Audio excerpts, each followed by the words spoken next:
नमस्कार छात्रों, आज हम हिंदी साहित्य के भक्ति आंदोलन की बात करेंगे। भक्ति काल के साहित्य की बात करेंगे। भक्ति का उदय और भक्ति का प्रसार किस तरीके से हिंदुस्तान में हुआ और उसके क्या प्रभाव आज भी समाज में देखने को मिलते हैं। भक्ति की स्थापना, धर्म की स्थापना, उसके पीछे एक बहुत लंबी यात्रा है। हम बात शुरू करते हैं दक्षिण से। एक उक्ति है, भक्ति द्राविड़ उपजी लाए रामानंद, अर्थात भक्ति का उदय जो है वो दक्षिण में हुआ था और रामानंद भक्ति को लेकर उत्तर में आए थे।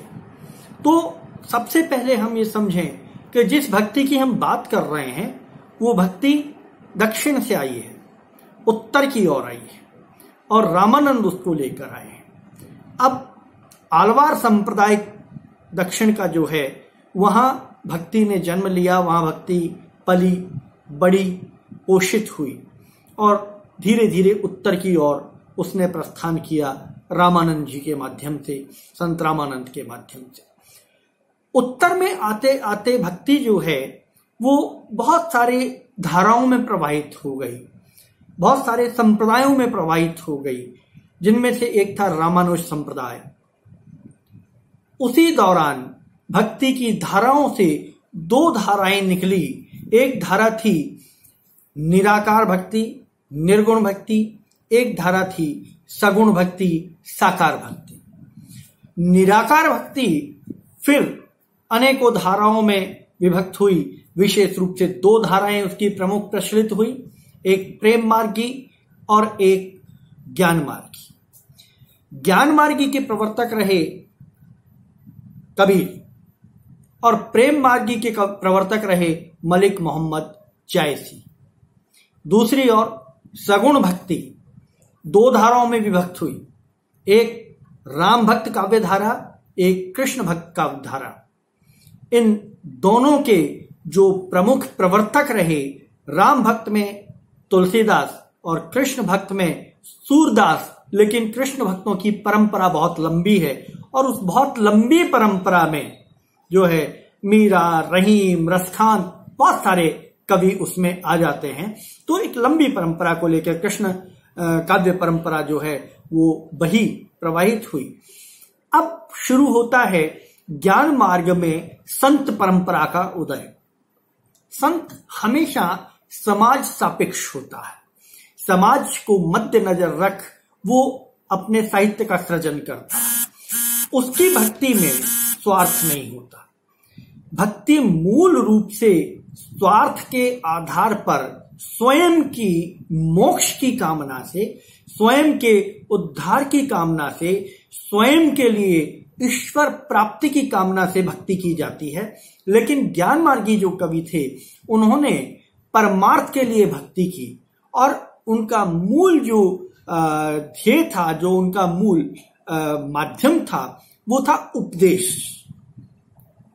कबीरदास जी ले लो, कबीरदास जी के साथ के और बहुत सारे, रैदास जी ले लो, और निर्गुण संप्रदाय के बहुत सारे कवि थे उनके साथ के समकालीन, जिन्होंने भक्ति तो की लेकिन निर्गुण संप्रदाय की।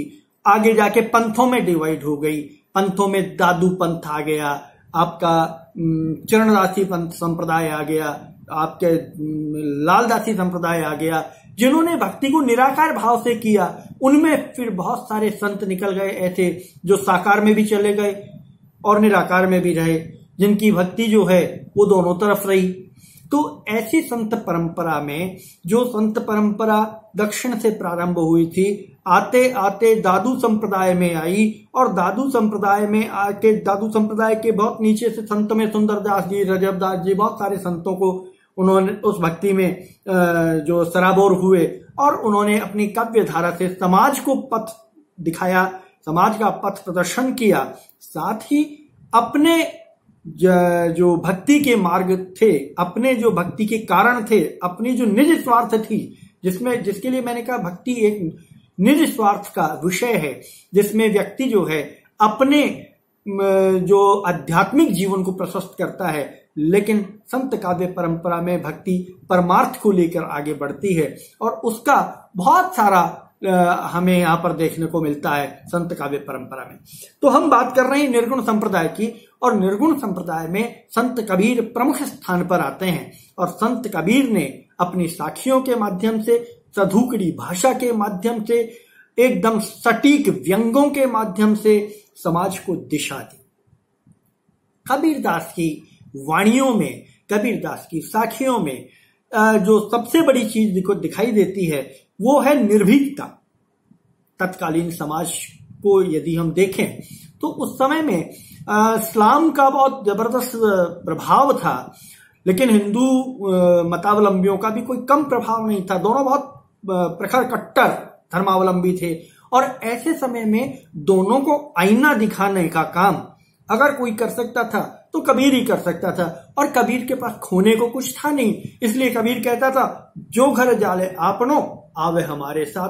तो जब कोई इस भावना को लेकर चलता है, भक्ति की इस भावना के साथ जो आगे बढ़ता है, या किसी भी आंदोलन में, कोई भी आंदोलन हो, जब ये भावना कर ले कि जो घर जाले आपनो चले हमारे साथ, तो फिर वो किसी से भयभीत नहीं होता, वो निर्भय होकर उस आंदोलन का की अगुवाई करता है, उस आंदोलन की लीडरशिप करता है। कबीर ने उस समय में यही किया और दोनों समाजों को स्पष्ट खुला आईना दिखाया।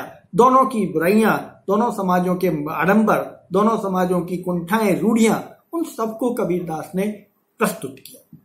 तो कबीरदास ने ज्ञान और तर्क के आधार पर समाज को का मार्ग प्रशस्त करने का प्रयास किया, साथ ही भक्ति का एक नया रूप प्रस्तुत किया जिसमें निराकार भक्ति थी। ईश्वर जो है उसका कोई आकार नहीं है, निराकार ब्रह्म है।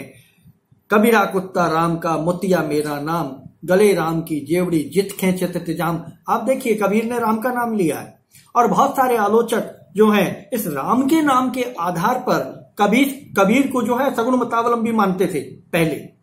लेकिन अब ये स्पष्ट हो चुका है कि कबीर का जो राम है वो निराकार ब्रह्म है, वो दशरथ पुत्र राम नहीं है, वो निराकार ब्रह्म है। उस निराकार ब्रह्म को ही कबीर अपना जो है सब कुछ मानते हैं और कहते हैं कि मैं नहीं, पूरा संसार उसी के इशारे पर चलता है।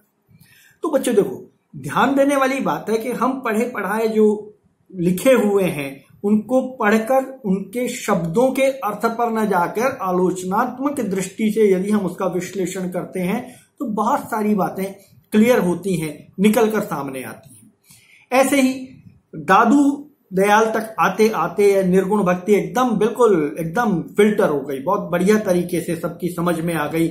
और तत्कालीन जो बादशाह थे, तत्कालीन जो, आप ये देखिए कि दादू द्वारा जो नरेना में है वो शाहजहां का बनवाया, जहांगीर का बनवाया हुआ है। यानी उस समय निर्गुण संप्रदाय के हिंदू एक जो संत थे, उनका दादू द्वारा, उनका मठ, उनका थांबा, उनका आश्रम एक मुगल बादशाह ने बनवाया। आप अंदाजा लगा सकते हैं उस मुगल बादशाह की श्रेष्ठता का, साथ ही उनसे ज्यादा दादू दयाल की भक्ति की श्रेष्ठता का, उनकी वाणी की सच्चाई का, उनकी वाणी के कड़वेपन का, जिसमें कोई स्वार्थ नहीं था, जिसमें कोई पक्षपात नहीं था। तो निर्गुण जो संत रहे, उन्होंने बिना पक्षपात के हमेशा अपनी बात कही, अपनी बात को प्रमुखता से रखा और बिना भय के रखा। दूसरा जो मत था इसमें वो था प्रेम मार्गी, जिसका मैंने जिक्र किया। मलिक मोहम्मद जायसी जिसके प्रवर्तक थे और प्रेम के माध्यम से ईश्वर तक पहुंचने का उन्होंने रास्ता बताया, जिनको सूफी संत कहा जाता है। सूफी परंपरा के कवि थे, मुस्लिम कवि थे, और हिंदू कथानकों को उन्होंने अपना विषय बनाकर हिंदू कथानकों के आधार पर आत्मा और परमात्मा के मिलन को उन्होंने भक्ति का जो साकार रूप था वो दिखाया। यानी एक प्रेमी अपनी प्रेयसी को प्राप्त करने के लिए जो जो श्रम करता है, जो जो परिश्रम करता है, जिन जिन संकटों से गुजरता है, जिन जिन कष्टों से गुजरता है, एक आत्मा भी अपने परमात्मा को प्राप्त करने के लिए उन्हीं सारे संकटों से, उन्हीं सारे मार्गों से, उन्हीं सारे कष्टों से गुजरती है। समाज की जो भोग विलास, माया, धन संपत्ति, ये सब उसे अपनी ओर बार बार खींचती हैं। जैसे एक पात्र है मलिक मोहम्मद जायसी की पद्मावत में नागमती, राजा रत्नसेन की पत्नी। जब राजा रत्नसेन पद्मावती को प्राप्त करने के लिए सिंघल द्वीप खंड जाते हैं तो वो अपने प्रेम पाश में, नागमती जो है वो अपने प्रेम पाश में, अपने मोह जाल में, अपने विषय वासनाओं के उन सारे आडंबरों में राजा रत्नसेन को वापस जकड़ना चाहती है, वापस खींचना चाहती है। लेकिन राजा रत्नसेन जो आत्मा के प्रतीक हैं, दृढ़ निश्चय के साथ वो अपने परमात्मा रानी पद्मावती को प्राप्त करने के लिए आगे बढ़ रहे हैं अपने 16,000 साथियों के साथ। अर्थात भक्ति में दृढ़ता सबसे महत्वपूर्ण चीज है। भक्ति में निष्ठा के साथ साथ दृढ़ता, एक निष्ठा, ये बहुत महत्वपूर्ण है, बहुत जरूरी है। इसीलिए राजा रत्नसेन रानी पद्मावती अर्थात परमात्मा को प्राप्त कर पाए। प्रतीकात्मक पूरा महाकाव्य है पद्मावत, जिसमें मलिक मोहम्मद जायसी ने सभी जितने भी बिंब जीवन में होते हैं, एक गुरु की आवश्यकता है, हीरामन तोता है जिसने राजा रत्नसेन को पद्मावती के सौंदर्य का वर्णन किया। राजा रत्नसेन है आत्मा के प्रतीक और रानी नागमती जो राजा रत्नसेन की पत्नी है वो है विषय वासनाएं, भोग विलास और सांसारिकता की प्रतीक। रानी पद्मावती परमात्मा की प्रतीक है ही।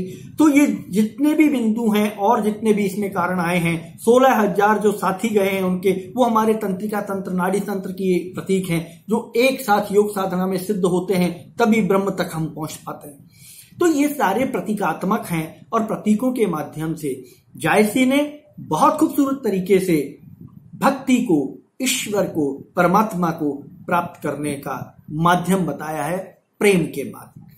देखिए, प्रेम ज्ञान मार्ग और प्रेम मार्ग दोनों में शामिल है। कबीरदास भी कहते हैं कि ढाई आखर प्रेम के पढ़े सो पंडित हो, और जायसी तो चलते ही प्रेम के मार्ग पर हैं, प्रेम के तरीके से हैं।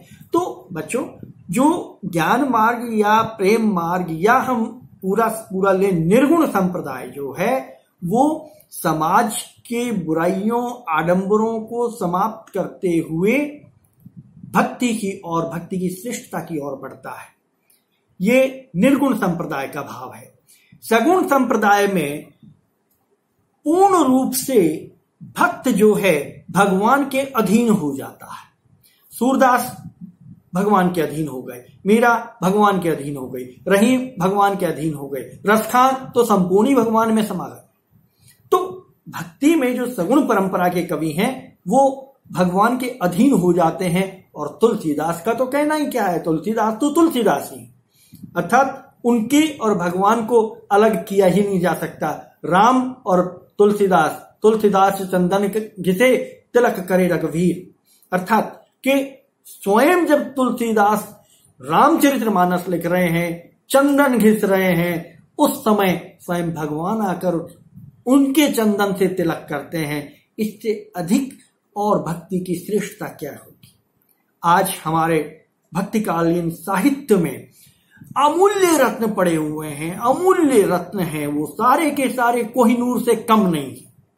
वो जितने ग्रंथ हैं वो कोहिनूर से कहीं ज्यादा कीमती, बेशकीमती हैं। चाहे वो रामचरितमानस ले लीजिए, चाहे वो आप सूरसागर ले लीजिए, चाहे आप जायसी का पद्मावत ले लीजिए, चाहे कबीर की ग्रंथावली ले लीजिए, चाहे आप मीरा की पदावली ले लीजिए, कुछ भी ले लीजिए, आप अमूल्य ही रहे। और उन सब के पीछे इन कवियों की एक निष्ठा, प्रेम, समर्पण और अपने मत, धर्म और संप्रदाय के प्रति निष्ठा रही है। और यही कारण रहा कि भक्ति एक लंबी परंपरा के बाद आप ये माने कि लगभग 1350 से 1700 तक का जो समय रहा, उस 1700 तक के समय में, उस बीच के 350 साल में भक्ति बहुत सारे पायदानों से गुजरते गुजरते अंत में स्थापित हुई। जो सनातन धर्म है, जो हिंदू धर्म है, उसकी स्थापना हुई और अपनी श्रेष्ठता को उसने सिद्ध किया। तो ये एक भक्ति काल का दौर रहा। इस काल में बहुत सारे ऐसे कवि भी हैं जिनके नाम नहीं लिए जा सके, क्योंकि ये किसी एक दो व्यक्ति का काम नहीं था, ये बहुत बड़ा समुदाय था, बहुत बड़ा एक संघ था। जिस संघ ने, जिस समुदाय ने एक निष्ठ होकर अलग अलग धाराओं में प्रवाहित होकर अंत में समुद्र को भरा, जैसे नदियां अलग अलग मार्गों से आती हैं और अंत में समुद्र में समा जाती हैं, वही हाल भक्ति काल का रहा। इस तरह से बच्चों भक्ति काल की भक्ति के माध्यम से धर्म की स्थापना हुई और भक्ति काल का गौरवमयी इतिहास रचा गया। आगे भक्ति काल के विभिन्न अलग अलग मतों को हम लेंगे और अलग अलग मतों पर विचार विमर्श करेंगे कि कैसे कैसे भक्ति किस किस धारा में प्रवाहित हुई। नमस्कार।